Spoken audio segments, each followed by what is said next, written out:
Son of God and living Word, Jesus, Jesus, you're all I want. Wonderful Counselor, mighty God and Prince of Peace, Jesus, Jesus, you're all I want.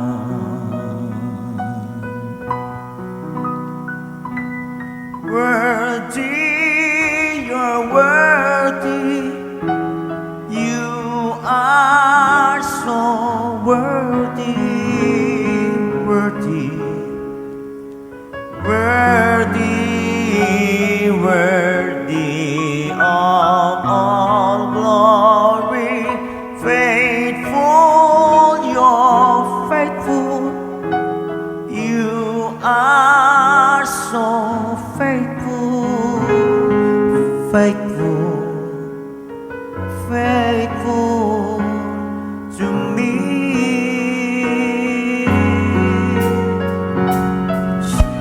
Jesus, my Jesus, Son of God and living Word. Jesus, Jesus, you're all I want.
holy.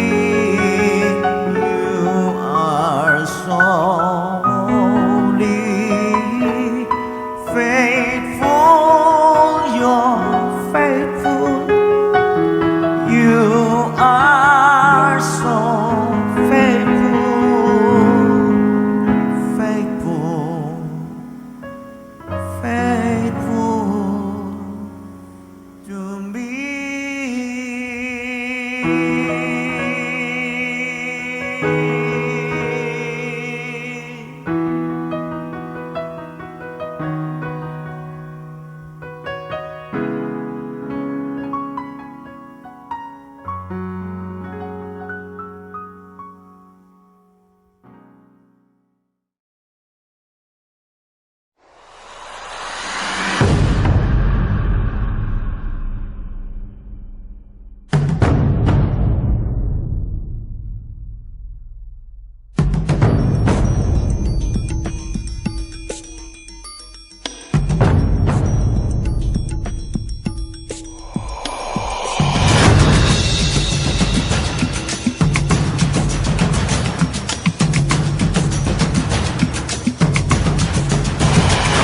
Pagpapala ng Diyos ay nakadepende sa pangako niya sa iyo.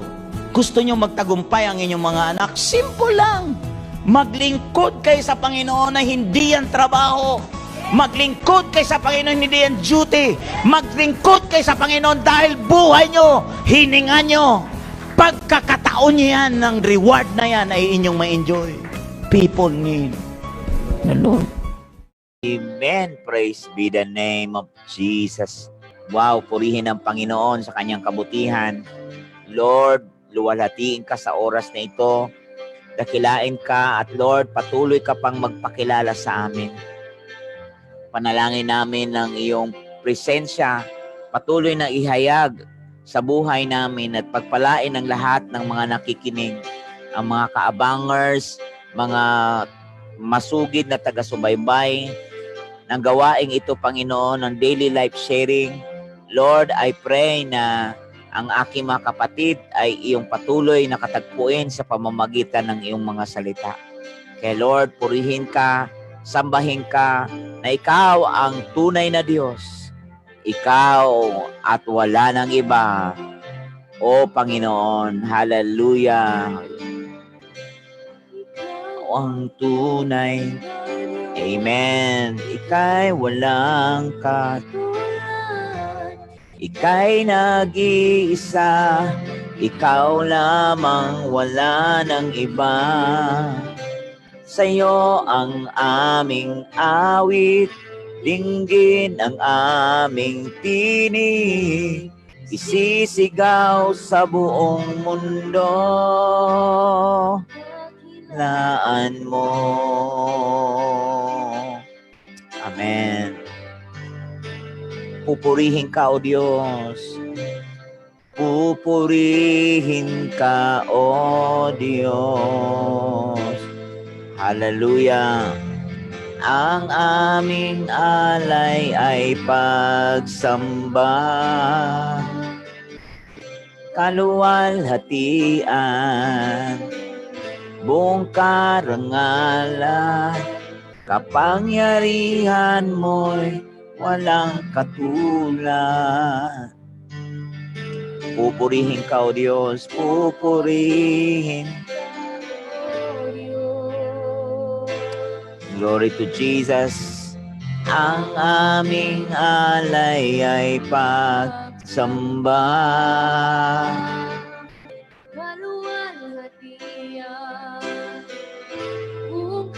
Karangalan, kapangyarihan mo'y walang katulad. Pupurihin ka, O Diyos. Pupurihin ka, O Diyos. Yes. Ang aming alay ay pagsamba.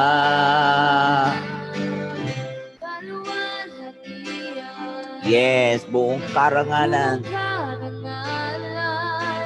kapangyarihan mo'y ikaw ang tunay na Diyos. Ikaw ang tunay na Diyos, ika'y walang katulad. Kay nag-iisa, ikaw lamang, wala nang iba. Amen. Sa iyo ang aming awit.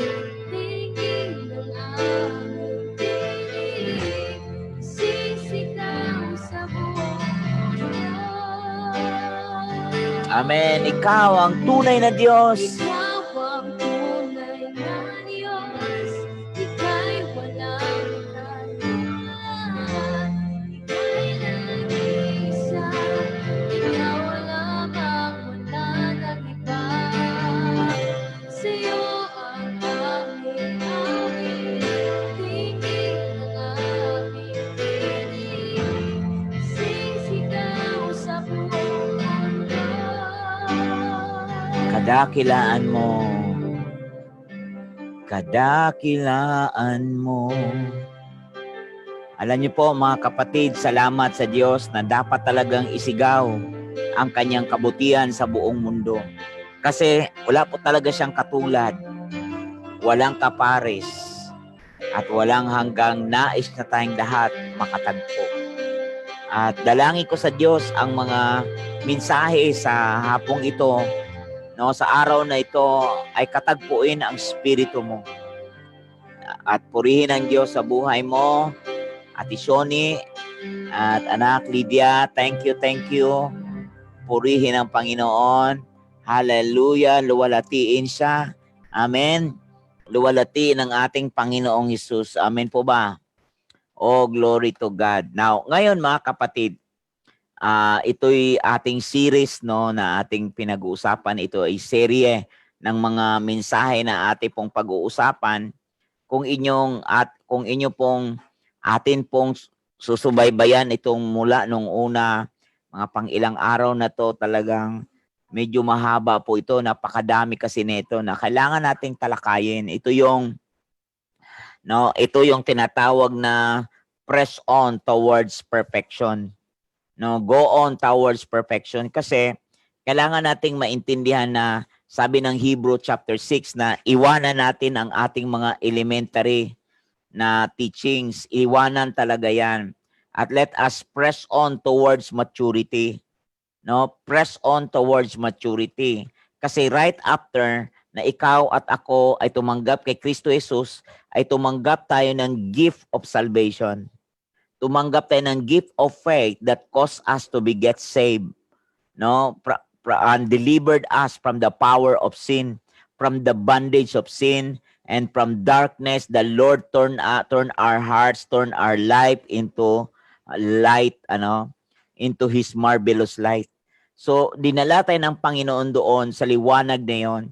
Kaya bilang mga dinala ng Diyos sa liwanag na yon, sabi ng 1 Corinthians 14 na you need to grow in the grace of God.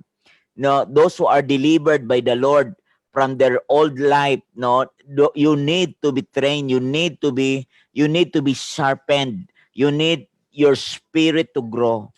Ito yung tinatawag na press on and go towards perfection. Ito po yun mga kapatid, kasi you need to participate. We need to do something about it. We need to feed our own spirit. Kasi given na po yung kanyang assurance talaga, given na po yung kanyang security, given na po yun, but you need to grow. Kasi para di po tayo ma-disqualified at di masunog yung ating reward. Di masunog kasi lahat po magdadaan po sa apoy ng mga pagtitiis. Lahat po magdadaan po talaga sa apoy ng pagtitiis. Sabi ng 1 Corinthians chapter 3 na ano bang klaseng materialis tayo? What kind of foundation na meron tayo? Ito ba'y foundation na gawa sa mga ng wood, gawa sa kahoy, no? Gawa sa dayami, no? Gawa sa mga luwad.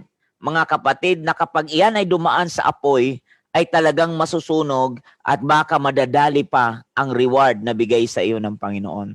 At kailangan po talaga na magiging isang materialis tayo na gawa sa ginto, gawa gawa sa precious stones, gawa sa precious sa silver. Kasi kailangan po tayo, kasi tayo ang temple of the Holy Spirit.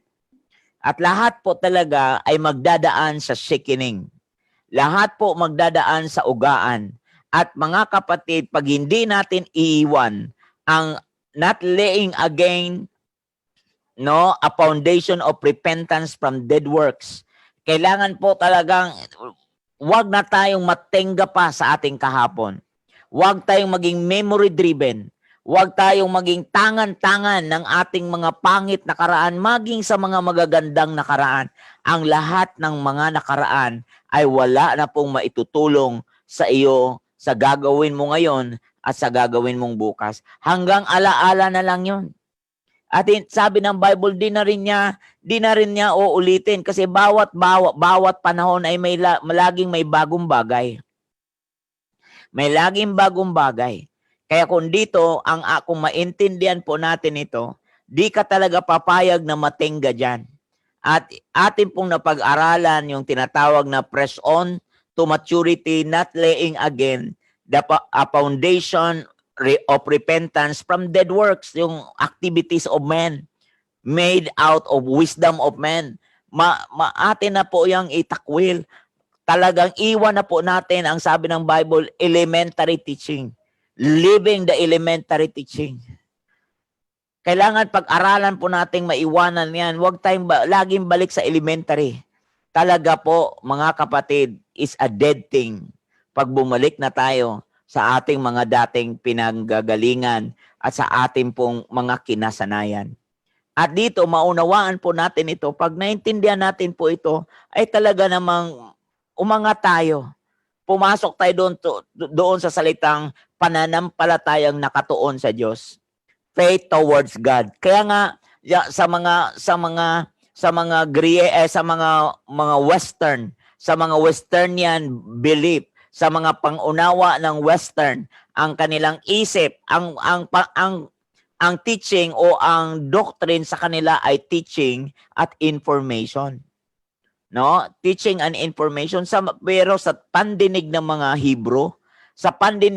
Hebrew, ang doctrine sa kanila ay experiential knowledge.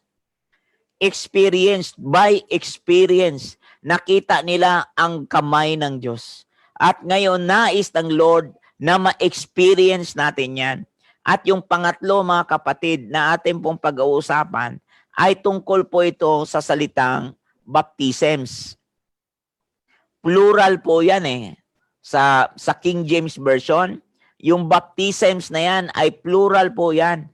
Nakasulat po yan na plural. Kasi bakit? Maraming mukha ang characteristic ang baptisms. Marami pong mukha yan. Mayroon pong tinatawag na yung baptism ni John in water, in the name of God. Yan po yung nasulat sa Acts chapter 1 verse 5, sa John chapter 1 verse 31 and verse 34. At yung baptism in water by Christ's disciple in the name of the Father. Yan po yung nakasulat doon sa John chapter 3 verse 22, verse 23, and John chapter 4 verse 1 to 2. At sa John chapter 10 verse 25. Kaya doon mo may kita po, mayroon po balang araw, pag-usapan pa natin yan. Dito pa muna tayo sa baptism po talaga. Ating pong natalakay na rin yung baptism in the cloud and in the sea. Sa 1 Corinthians chapter 10 verse 2, sabi niya doon na bautismuhan silang lahat sa ibang manuskrito'y binautismuhan sila ng ang kanilang mga sarili. No, sabi doon sa verse 2 sa verse 2 ng 1 Corinthians chapter 2, and all were baptized into Moses in the cloud and in the sea. And all ate the same spiritual food, and all drank the same spiritual drink, for they were drinking from a spiritual rock which followed them, and the rock was Christ. Ito po yun, ang rock na ito ay walang iba kundi si Kristo. Sabi doon sa verse 2, sa gayong nabautismuhan silang lahat sa ulap at sa dagat bilang mga tagasunod ni Moses. Kumain silang lahat ng iisang pagkaing spiritual at uminom din ng iisang inuming spiritual sapagkat uminom sila sa batong spiritual na sumubaybay sa kanila at ang batong iyon ay si Kristo. Now, tingnan nyo po, yan yung ating napag-aralan nung kamakailan, yung baptism in the cloud and in the sea. Now, ngayon mga kapatid, ang gusto ko pong makita pa ninyo na ito yung aking tinalakay nung Friday, na ito ang isang dugtong ng baptism, na isa pang klaseng baptism, ito yung baptism na walang iba, baptism of suffering. Walang iba kundi baptism of suffering. Kaya maalala nyo po, di ba, sa Matthew chapter 20, verse 22 and 23, kung maalala nyo po na ang mga anak ni Zebedee, ang mga anak ni Zebedeo ay lumapit yung nanay kay Jesus kung po pwedeng ilagay sa kanan at kaliwa yung dalawa niyang anak. Pero ang sabi ng Panginoong Hesus, sabi sa verse 22, di mo alam.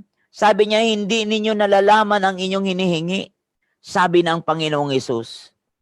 Kaya ba ninyong itiisin ang hirap na malapit ko ng danasin? Kaya nyo ba? Sabi niya, are you able to drink the cup that I am about to drink?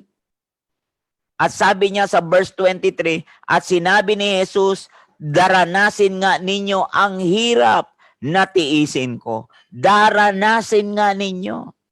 O, mayroon bang sasabihin ng Panginoong Hesus na hindi magkakatotoo sa atin?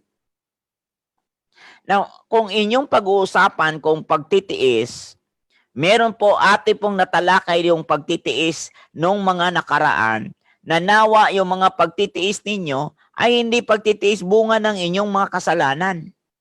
O, yan ang matindi doon. Di tayo nagtitiis bunga ng ating mga kasalanan. Kaya nga sinabi ni Jesus yan sa Luke chapter 12 verse 50, may isang bautismo na dapat kong danasin. Mayroon na isang baptism na dapat kong danasin sa Luke chapter 12 verse 50.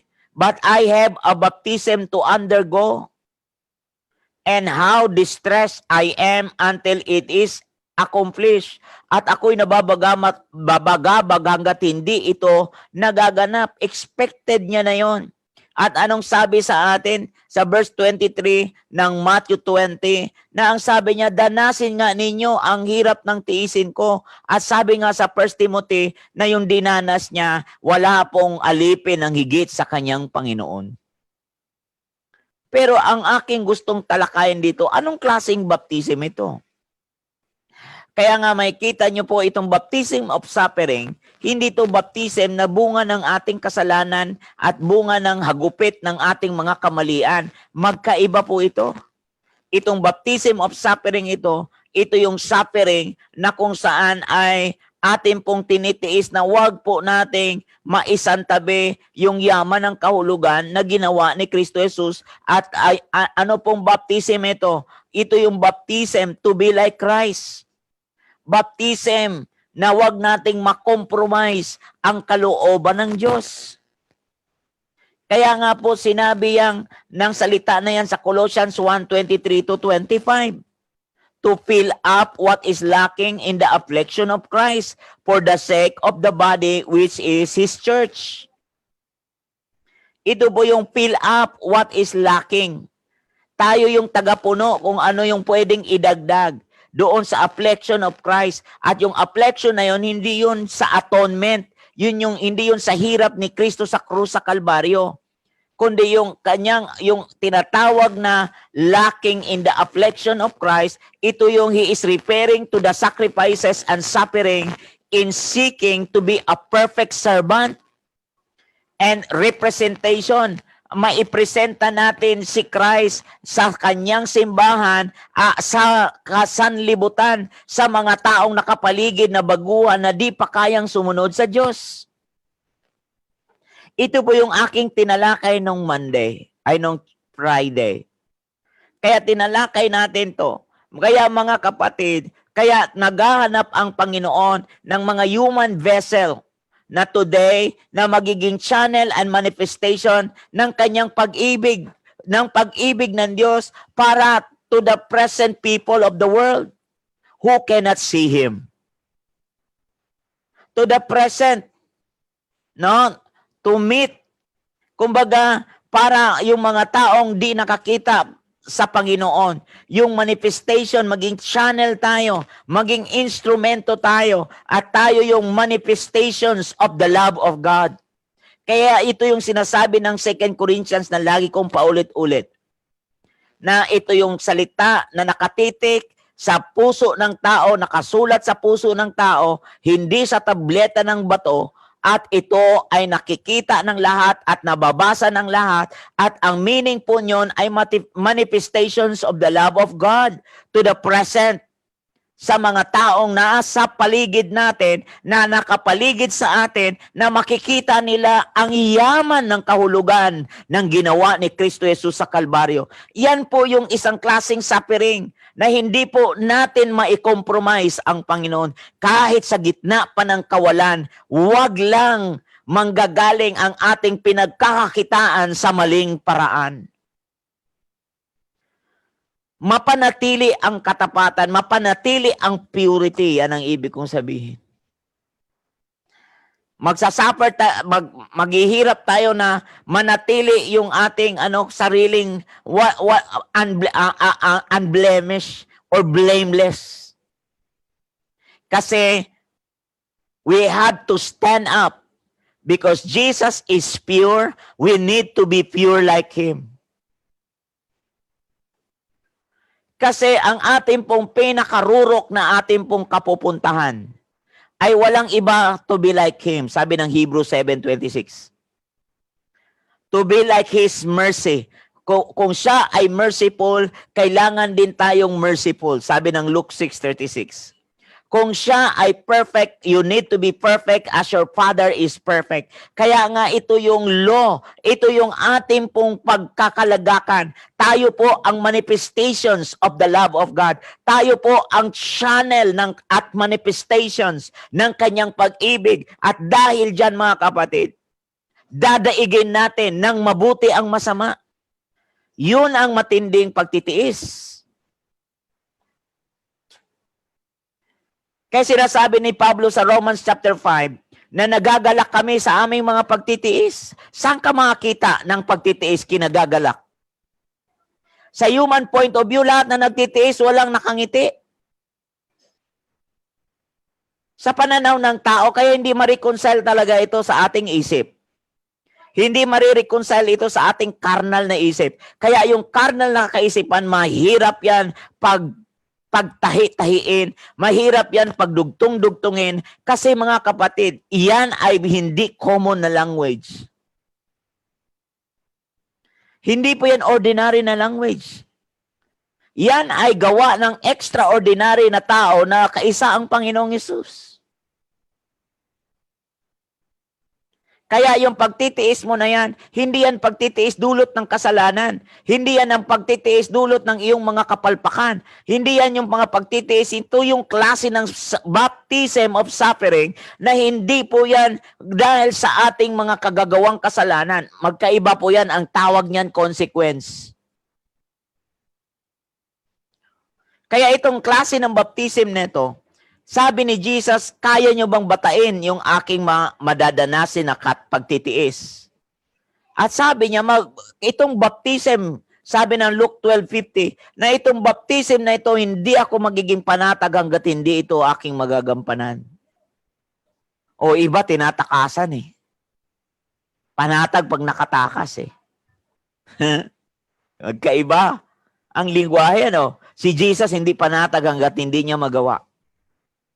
Ikaw, panatag sa kakatakas. Palusot. Nakalusot ka ngayon, bukas. Pag hindi ka natuto dyan, madadaanan mo pa rin. O, dadaanan mo pa rin. Kaya nga maraming tao na nabubulaga paano i-handle ang defeat. Kaya maraming tao nabubulaga paano i-handle ang rejection. Kaya mga tao, maraming nabubulaga pag siya ang nakadarang na sa mga pagtitiis. Pag nung dumaan na ang pagtitiis, parang gusto niya nang bumigay. Parang gusto niya nang umayaw. Nang nakadanas ng mga pagsubok, kiskisan, na kung saan ay para subukin yung righteousness sa kanya, para subukin kung gaano katatag at katuwid ang buhay niya. Mga kapatid, ito yung tumatakas. Hindi ganyan. Kaya nga po, nang tinatawag niya ang mga tao sa paglilingkod. Sabi nga ng 1 John chapter 4, walang nakakakita kahit kailan sa Diyos sa verse 11 to 12. Walang nakakita kahit kailan sa Diyos. Totoo yan. No? Pero kung tayo nga ay nagmamahalan, ay tsak talaga na makikita nila ang living proof of channel or instrument or manifestation ng kanyang pagmamahal. Amen po ba doon? Kaya nga mga kapatid, nag-i-expect ang Panginoon ng mga instrument na magiging visible na manifestation ng kanyang katauhan, ng kanyang kabutihan, visible. Nag-i-expect siya ng kanyang visible manifestation na siya ay maipresenta sa sanlibutan ito. Yan ang kanyang inaasahan sa mga lingkod niya. Hindi siya nag-i-expect sa iyong kasalanan, lagi ka na lang magtatagumpay. Tapos nang napagtagumpayan ni Jesus para sa iyo yan. Ang kasunod mong dapat mapagtagumpayan ay ang mga pagtitiis na huwag makompromise ang katotohanan. Huwag makompromise, huwag magiging, ang tawag niyan ay, huwag magiging, ang tawag niyan ay, huwag magiging panlabas. Huwag magiging palabas. Huwag lang show. Kundi maging living proof. Buhay na patotoo, hindi palabas. Hindi pa kunwari.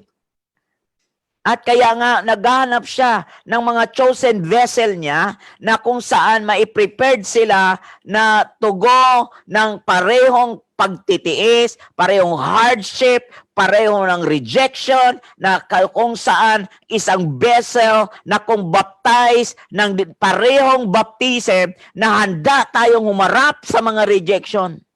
Ito yung the same drink na ating iinumin.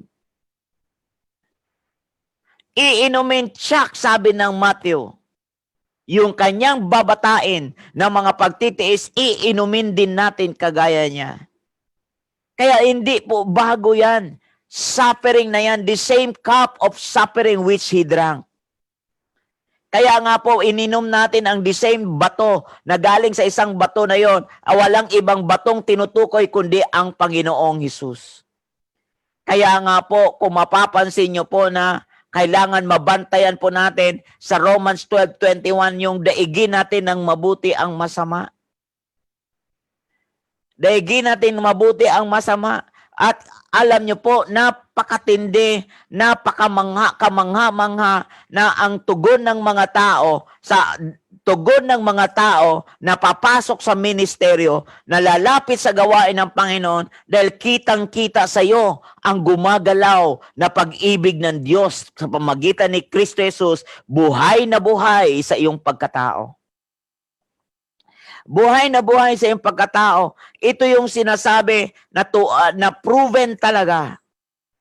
No? Proven talaga na kitang-kita na lumalakad ang buhay na ebanghelyo. Lumalakad ang buhay na patotoo sa gitna ng kadiliman. So, ibig sabihin, ikaw yung liwanag sa gitna ng kadiliman. Kaya mapapansin nyo po, mga kapatid, mababantayan nyo po kung paano hinarap yung ni Apostol Pablo ang mga persecution na yan. Paano ba hinarap ni Apostol Pablo ang mga pag-uusig na yan? Hinarap niya yan, mga kapatid. At sa pagharap niya yan, at makikita nyo po yung suffering at persecution na kanyang tinanggap ay the same na kung saan ay resulta din ito na parehong-pareho din halos sa mga pagtitiis na ginawa ng ating Panginoong Hesus. Kaya may kita nyo po dito, mapapansin nyo po dito sa 2 Corinthians chapter 11 verse 23 to 28. Basahin ko po sa inyo, sila ba'y mga lingkod ni Kristo? Sabi ni Apostol Pablo. Sila ba'y mga lingkod ni Kristo? O ilagay na lang natin na tayo din ay tinatanong yan. Tayo ba ay mga lingkod ni Kristo? Oh. Tayo ba ay tagasunod ng Panginoon? O tagalogin pa natin na medyo ma-contextualize natin. Tayo ba talaga ay tagalangit? Hallelujah. Tayo ba talaga ay tagalangit? Tayo ba talaga ay mga lingkod ni Kristo? Sabi niya, mas mabuti akong lingkod ni Kristo kaysa kanila. Oh, bakit niya sinabi yon? Sabi niya pa rito, para akong isang baliw na nagsasalita ngayon. Oo nga naman, parang malaking katangahan, parang nagtaas ng sarili niyang bangko. Pero may pruweba siya kung bakit nasabi niyang higit sila. Higit siya kaysa ibang mga apostol ng Panginoon na bagamat hindi niya nakita personally, physically ang Panginoon, pero naranasan niya talaga personally ang Panginoon sa Damascus. At sabi niya, higit ang aking pagpapagal kaysa kanila. O, di ba? Napapatunayan niya na mas mabuti nga siyang lingkod ni Kristo kaysa kanila. Merong talagang dimension. Meron talagang capacity. Meron talaga siyang pwedeng ipagmalaki. Higit ang aking pagpapagal kaysa kanila. Sa context ng pagpapagal, talagang makikita mo naman, basahin mo talaga yung 10 niyang aklat na sinulat. Mas maraming beses akong nabilanggo. Ito pa. Maraming beses akong nabilanggo. No? Kitang-kita po natin kung ilang beses ang nabilanggo, di ba? Ilang beses siya at makikita nyo po, mga kapatid, sa grabe ng kanyang dinanas na karanasan na yon. Hallelujah! Makikita mo po, mga kapatid. Sabi niya, maraming beses akong nabilanggo. Hinagupit ng napakaraming beses. O, naranasan mo na ba yan? Kaya sinabi ng Hebrew 12:3 na hindi pa umabot sa dugo ang iyong pakikibaka. Hindi pa umabot sa dugo. Hindi pa tumulo ang dugo. Damdamin mo pa lang ang nasaktan. Damdamin pa lang, mga salita pa lang na masasakit ang iyong naririnig, madali ka nang bumigay. Oh, anong klaseng suffering yan? Di pa umabot yan. Tapos sasabihin mo, ay sobra na. Kapatid, di mo pa napantayan ang nangyari at sinasabi ng salita ng Diyos na sa Hebrew 12:3 na hindi pa umabot sa dugo ang iyong pakikibaka sa kasalanan. Pakikibaka sa mga taong na persecute sa iyo. Di ka pa umabot sa ganyan. Magugulat ka na sinasabi ni Apostol Pablo, nagagalak ako sa aking mga pagtitiis. Saan ka makita nagagalak ang tao sa kanyang pagtitiis? At sabi niya, madalas na nahagupit, no? At madalas na nabingit sa kamatayan. Nabingit ka na ba? Damdamin pa nga lang ang nasaktan, parang ayaw mo nang mag-church. O, paano ngayon yan?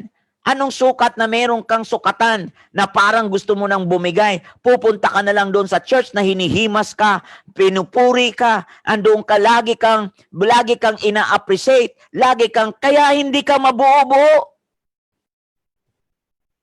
Kaya hindi ka maayos-ayos. Alam mo, mag-ingat ka na ma-addict ka sa encouragement. Baka hindi mo na alam i-handle na kinokorek ka na. Baka hindi mo na alam kung paano i-handle kung kinukorek ka. Kasi ang kailangan ngayong correction, hindi puro encouragement. Di ko sinasabing mali ang i-encourage ka. Pero yung encouragement, para yan sa children's church. O di ba anong tinagawa sa children? Wow, children, kumusta ka na? Kaya nga pinapaiwasan ng elementary teaching. O, tingnan mo. Kaya mapapansin nyo po, meron po talagang banal na pagtitiis. Meron po talaga itong sinatawag na baptism of suffering. 5 beses akong tumanggap ng 39 na hagupit mula sa mga Hudyo. Ipagtanggol lang ang kanyang relasyon kay Kristo. Dinanas mo na ba yan? Sa panahon ni Pablo to. Oh, bakit? Anong pagkakaiba ng panahon ni Pablo sa ating panahon ngayon? Iisang Diyos. Di nagbabago ang Diyos na di kanya iiwanan ni pababayaan man. Di nagbabago siya sa buhay mo, pero hindi mo alam paanong mag-handle ng rejection. Di mo natutunan yan na kailangan nating matutunan at yan ay matutunan sa kakiskisan mo dyan sa church. Ang dali mong mapikon. Ang dali mong maasar. Paano ka ngayon maayos niyan? Anong righteousness ba talagang basihan ng pagtatanggol mo sa righteousness na meron ka ngayon? Kaya nga sabi ng Hebrew chapter 5, huwag kayong maging infant. Kaya huwag kayong maging infant, mag-matured na kayo, at ang infant ay they are unaccustomed to the righteousness. They are unaccustomed in the righteousness of God. Hindi sila sanay. Kaya dahil sa mga pagtitiis na to, wala po tayo, di pa tayo, wala sa kalingkingkingan. Di pa natin dinanas. 39 na hagupit, 5 beses niyang dinanas ang 39 na hagupit. I-times 5 mo yan. I-times 5 mo yung hagupit na yan. 39 times 5. 5 beses niyang dinanas yan. 3 ulit kong naranasang hagupitin ng mga Romano. Ito una sa mga Hudyo, sunod naman sa mga Romano. O, plus 3 pa yun. Natagta 39. 3 beses kong naranasang mawasak barkong aking sinasakyan. At paminsan-minsan buong araw at gabi akong lulutang-lutang sa dagat. Nakaranas ka na ba niyan? Sa ibang aspect ito, kung si Jesus nakadana sa krus, kung si Jesus dinanas ng 39 na hagupit, buhat-buhat ang napakabigat na krus. Ito kakaiba din. Isang klaseng mga pagtitiis, isang klaseng baptism na ang kanyang dinaanan na suffering. Lulutang-lutang. Buong araw at gabi lulutang-lutang sa dagat. Ewan ko lang, mas matalas pa sa kutsilyo ang lamig. Ang lamig, yung ginaw, paano, ganito ka physically fit si Apostol Pablo. Sa gitna ng lamig na yun, buhay pa rin siya. Pinakamahirap kalabanin, lamig. Kasi naranasan kong mangisda eh. Naranasan kong mangisda na halos papasok ng winter. Alam mo ba? Papasok ng winter. Ang panahon na yon ay 5 degrees. 5 degrees, nasa gitna kami ng laot. Ang lamig. Grabe talaga. Maaga kaming pumunta sa dagat. Kasama ko si Brother Jojit Litran. Naku, sabi ko sa inyo, yung pa lang di pa ako nakababad sa tubig, malamig na.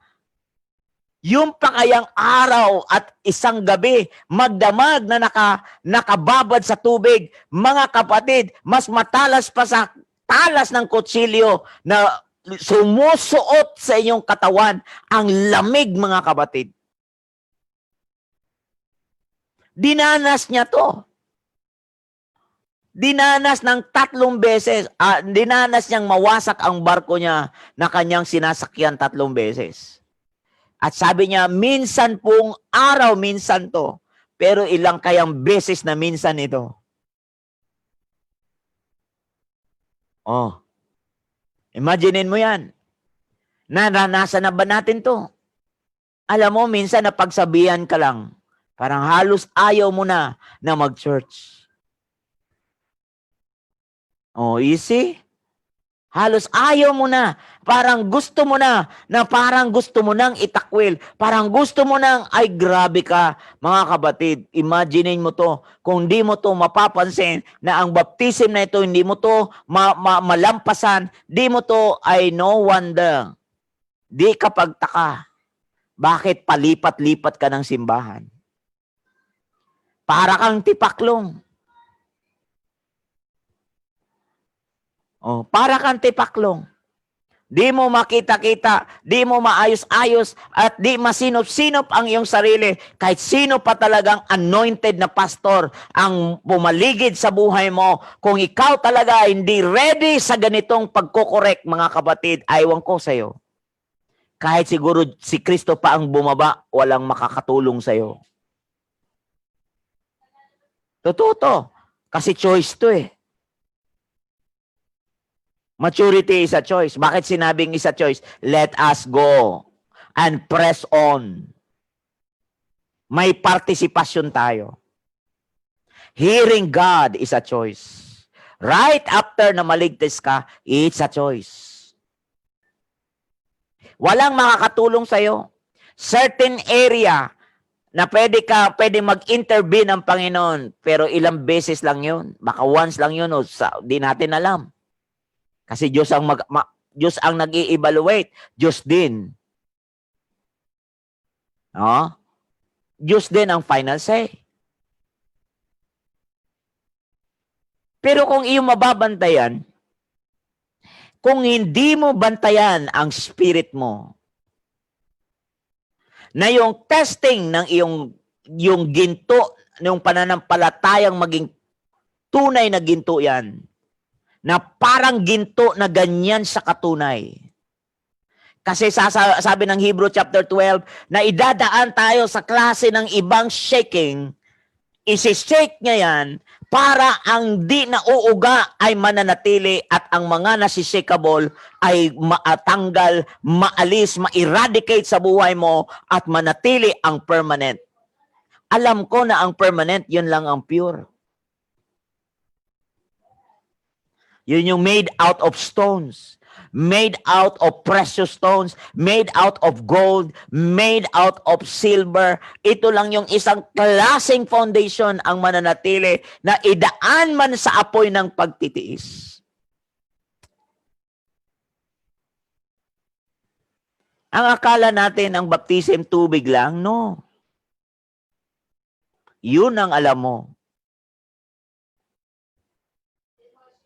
Kaya ito, pinapakita ng Diyos sa ito sa pamamagitan ng DLS. Sa daily life sharing na to. Nang sa gayon, makita mo talaga yung fullness ng purity, ng fullness ng tinatawag na sulit na righteousness na iyong nilalakaran ngayon.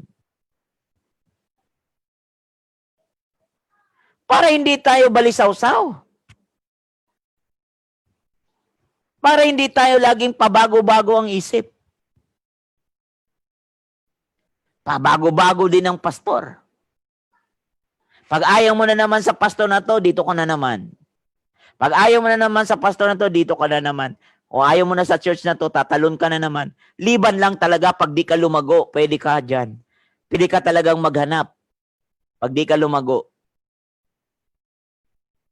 Kasi hindi na sapat yung capacity na maibigay sa iyo. At kahit ang ganung ganda ng church at naibigay ang tama ring dosage ng mensahe, pag hindi ka pa rin lumago, may problema ka. Oh, si pastor hindi anointed, di ako napaiyak. Huh? Bakit ang anointing ba nababase sa iyak? Alam mo ba, ang paglago mo, wag mong iasa sa tao. Kasi may malaki kang kinalaman kung paano mong pinapakain ang spirit mo. May malaki kang participation, bakit naging bonsai ka?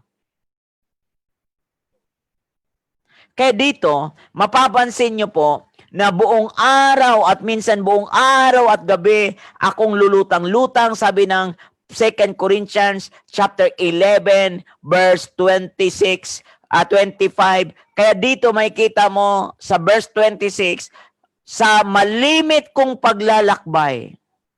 Sa malimit kong paglalakbay, nalagay ako sa iba't ibang panganib. Panganib ba? Nalagay ako sa iba't ibang panganib, sa mga ilog, sa mga tulisan. May mga tulisan din pala. sa aking mga kababayan at mga hintil. At mga kababayan, kapwa niya Hudyo. No, kababayan, kapwa niya mga Hudyo at mga di mananampalataya na nasasabak siya sa panganib mula sa mga kanyang kababayan, kanyang kapwa kapwa kababayan lang pala.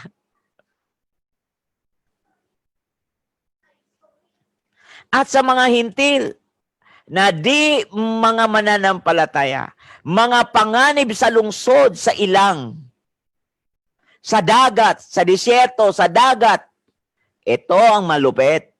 At sa mga false na kapatid sa Panginoon. Mga huwad na kapatid sa Panginoon. Mga kunwari na mga mananampalataya.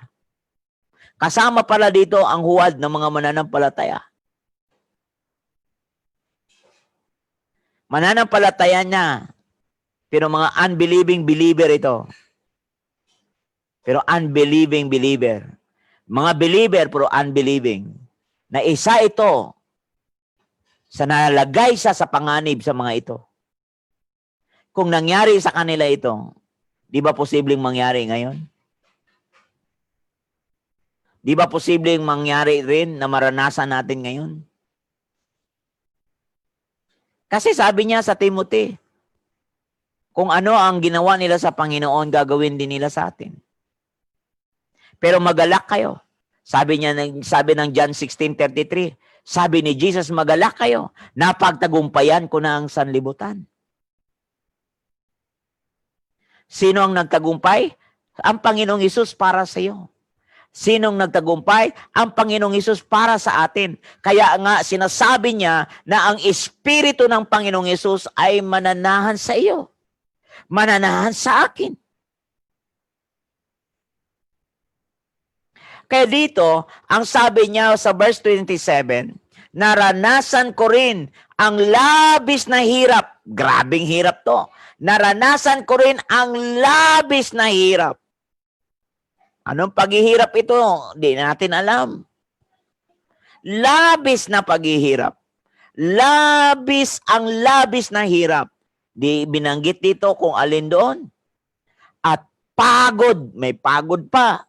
At malimit na pagpupuyat. Puyat pa. Hallelujah. Ito matindi at matinding gutom at uhaw. Napaka-natural na pangyayari sa buhay niya ito. At sabi niya, nararanasan ko ang ginawin. Ngunit wala man lang na maibalabal. Walang pantakip, walang kumot. Walang pangsapin. Wala man lamang alam mo. At ito ang matindi para sa akin sa lahat ng pagtitiis na yon. Sa lahat ng mga paghihirap na yon. Walang katumbas itong hirap na kasunod na aking babanggitin. Na sinabi niya sa verse 28. Sabi niya rito, bukod sa lahat ng ito, araw-araw kong pinapasan ang mga alalahanin para sa lahat ng mga mananampalataya o iglesia. Bukod sa lahat ng ito, araw-araw kong pinapasan ang mga alalahanin para sa lahat ng mga iglesia. Ang alalahanin niya ay para sa lahat ng simbahan. Alam mo, kung wala kang pakialam sa iba, may problema talaga ang spirit natin. Pag wala tayong pakialam sa iba, may problema talaga ang spirit natin. Kasi kung bound tayo ng name tag ng church, hindi tayo bound sa spirit ng Diyos. Hindi tayo sa spirit gumagalaw. Kaya ang iyong napapansin lang, puro loyal ka sa grupo mo, pero ang grupo hindi yan ang napako sa krus. Ang napako sa krus ay persona. Ang pinakarurok talaga na mensahe na meron ang Panginoon is walang iba, is to build lives. Ang magbuo ng buhay, ang magsinop ng buhay, yang kapitbahay mo buhay yan. Mahalaga sa Diyos yan. Itong sinabi niya, bukod sa lahat ng ito. Ang iglesyang tinutukoy dito, ikaw. Kaya may pakialam tayo sa isa't isa. Kapag tiningnan kita, ang tinitingnan ko lagi, ano ang kalagayan ni Kristo Jesus sa buhay mo? Ano ang puso ni Kristo Jesus? Ano ang puso ng Diyos sa buhay mo?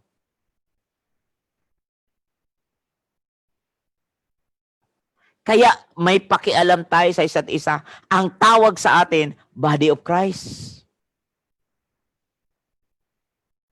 Kaya, the body is more than clothing. Sabi ng Luke 12:23. The body is more than clothing. Mas mahalaga ang body. Kaya sinasabi niya rito, bukod sa lahat ng ito, araw-araw kong pinapasaan ang mga alalahanin sa body of Christ. At ang katawang ito, ikaw. At ang tawag sa iyo, iglesia ng Panginoon.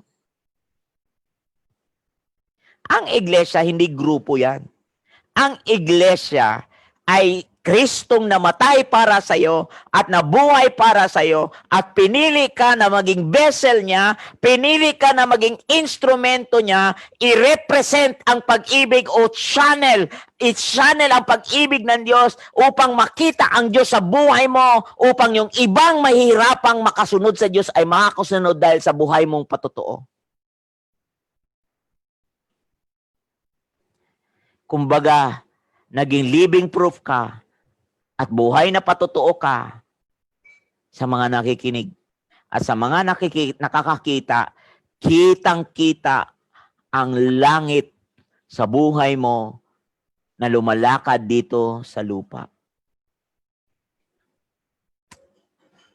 Wow, ang galing ano. Galing talaga. Kaya sabi ni Pablo sa 2 Corinthians chapter 12 verse 11. Sa 2 Corinthians chapter 12 verse 11, sabi ni Apostol Pablo, mga kapatid, kaya nga bakit si Pablo, why did Paul go through all this? Bakit niya dinanas lahat to? Meron ba siyang mapapala dito? Meron ba siyang mapapala sa sarili niya lang? Pero alam mo mga kapatid, kung nakapaikot lang sa ating sarili, sa apat na corner ng ating sarili ang ating ginagawa, ikaw ang pinakamiserableng tao sa lahat ng tao. Kasi walang taong nabubuhay para sa sarili lang. Wala pong itak na tumatalas mag-isa. Liban na yung itak na yan, ay maikiskis yan sa kanyang hasaan. Wala pong mabubuo na maporma na bunga ng Espiritu kung wala kang ka-interact. Kaya po, body of Christ ang tawag. Kaya kahit man siya ay edukadong tao, siya ay skillful na tao, siya ay magaling man maghanap buhay para gumawa ng pagkakakitaan na tent, kung bakit ang dahilan ng lahat ng ito, kung bakit niya ginawa yan, yung lahat ng sacrifice, kung bakit niya dinanas yan, ay nakasulat yan sa 2 Corinthians chapter 12 verse 15. Sabi niya, I will most gladly spend and be expended for your souls. If I love you more, am I to be loveless? Sabi niya, at ikaliligaya kong gugulin ang lahat, pati ang aking sarili, upang kayo'y mabuhay. Sa ikadudulot na ikaaabante mo. Upang kayo mabubuhay. Yung kanyang pagtitiis, mga kapatid, yung kanyang paghihirap, buhay mo. Yung sakripisyo niya, buhay mo. Tama ang kay Kristo, namatay siya upang mabuhay ka. Wow! Hallelujah! Namatay siya upang mabuhay ako. Namatay siya upang mabuhay ka. Namatay si Kristo upang mabuhay ka. Hindi siya namatay para mamatay ka. The same thing, si Pablo, ikinaliligaya kong gugulin ang lahat ng hirap na ito pati ang aking sarili. Anong purpose niya? Upang ikaw at ako ay mabuhay. Ako lang ba ay nagpipreach ng ganito para ito sa aking sarili? No. Burden ito. Burden ito ng Diyos para sa iyo at sa akin. Na nilagay sa buhay ng tao. Kaya nga mga kapatid, ang sabi niya, kung madadagdagan ang pagmamahal ko sa inyo, dapat bang mabawasan ang pagmamahal ninyo sa akin? Grabing challenge ito eh. Kasi hindi ito buhay puro kabig. Hindi ito buhay puro kabig, breath in, receiving. Hindi po ito buhay puro tanggap ng tanggap. Kaya marami ngayon na sumisemplang na buhay dahil puro pawang makasarili.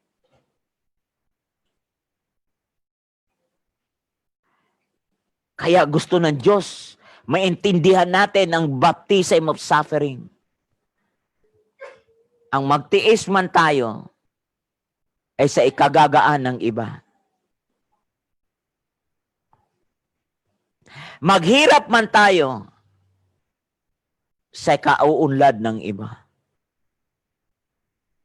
Walang pinag-iba yan sa magulang, sa kanyang mga anak. Ang magulang kayang magtiis para lang lagi niyang ang mga anak niya ay kanyang mabigyan ng napakagandang bukas. So, nagtiis ang magulang sa ikauunlad ng anak. Same thing sa Bible. Parehong-pareho sa salita ng Diyos. Sabi ni Apostol Pablo ba sa 2 Corinthians chapter 4, verse 10 to 12. Lagi naming taglay sa aming katawan ang kamatayan ni Jesus. Bakit? Upang sa pamamagitan ng aming katawan ay mahayag ang kanyang buhay. Habang kami nabubuhay, lagi kaming nabibingit sa kamatayan alang-alang kay Jesus upang sa aming katawang may kamatayan ay mahayag ang kanyang buhay. Wow! Hallelujah! Glory to Jesus!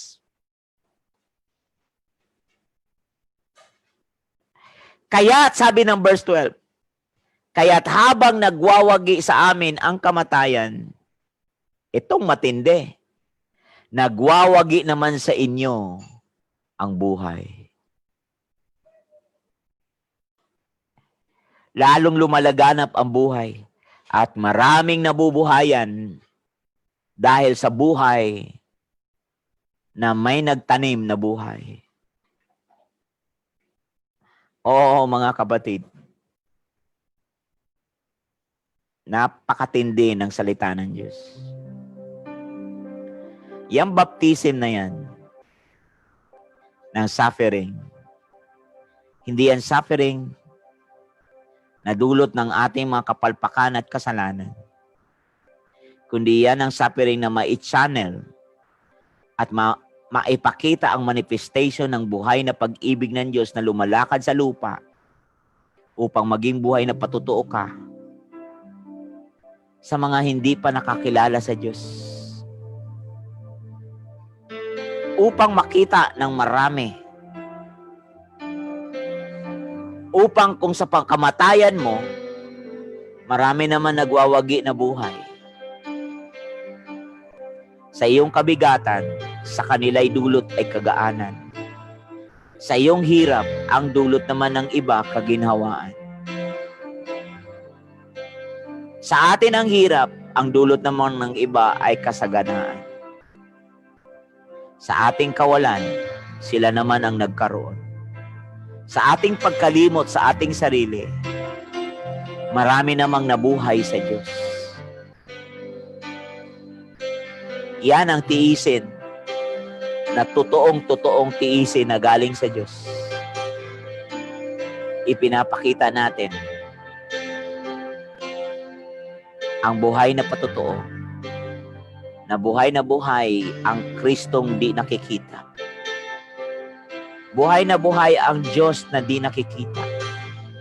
At nakikita niya ang nag-uumapaw, nakikita ng lahat sa paligid natin ang nag-uumapaw na yamang kahulugan ng presensya ng Diyos. O purihin ka. O luwalhatiin ka, Diyos, O Lord. Sambahin ka sa espiritu at katotohanan. O pupurihin ka, O Diyos. Pupuri. Amen. Hallelujah.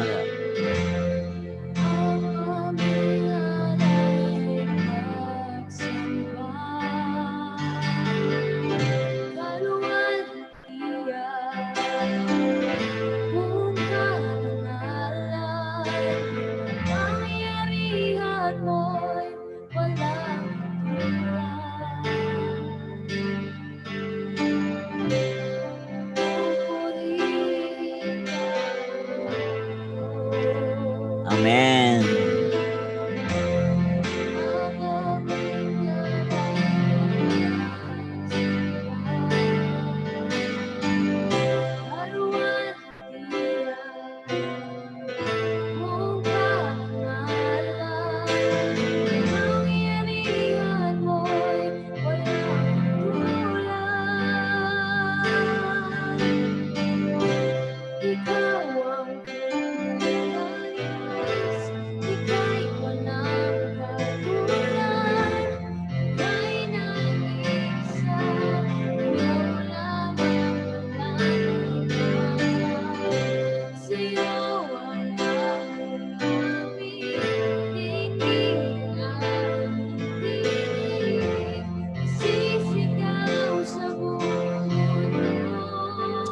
Panginoon, sa oras na ito ay tinataas ko ang mga inaabot ng mga mensaheng ito.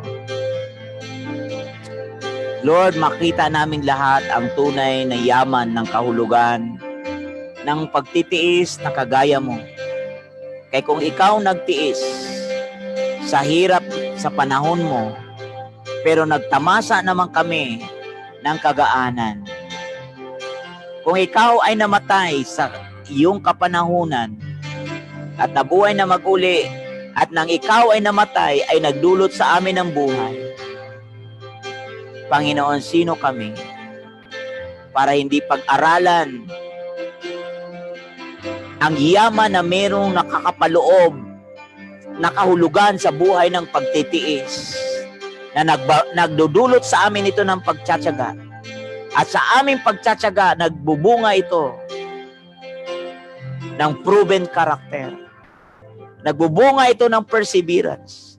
At ang perseverance, Lord, ay nagbubunga ito ng proven character. At ang proven character ay nagbubunga and produce hope. And hope does not disappoint us. Will not disappoint us because your love has been poured out to us. Oh God, in the name of Jesus, bless your people once again. Bless us once again. Bless us more and more, Lord. Strength to overcome. Bless us, Lord, more and more with your presence, that we may overcome all hardships and rejection, against all hardship and rejection. Thank you, Lord. Thank you for giving us the ability, giving us a kind of spirit and strength to overcome it, so that we can walk that is pleasing to your eyes, that brings glory and pleasure to you. In Jesus' name. Oh, thank you, Holy Spirit. In Jesus' name. Amen at amen.